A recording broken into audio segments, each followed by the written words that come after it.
اعلموا أن الله شديد العقاب وأن الله غفور رحيم। জেনে নাও, নিশ্চয় আল্লাহ কঠোর শাস্তিদাতা ও নিশ্চয় আল্লাহ ক্ষমাশীল দয়ালু। ما على الرسول إلا البلاغ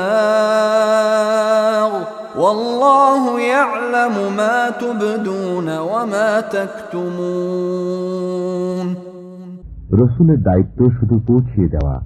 আল্লাহ জানেন যা কিছু তোমরা প্রকাশ্যে করো এবং যা কিছু গোপনে করো। قل لا يستوي الخبيث والطيب ولو أعجبك كثرة الخبيث فاتقوا الله يا أولي الألباب لعلكم تفلحون। বলে দিন, অপবিত্র ও পবিত্র সমান নয়, যদিও অপবিত্রের প্রাচুর্য তোমাকে বিস্মিত করে। অতএব হে বুদ্ধিমানগণ, আল্লাহকে ভয় করো যাতে তোমরা সফলতা লাভ করতে পারো।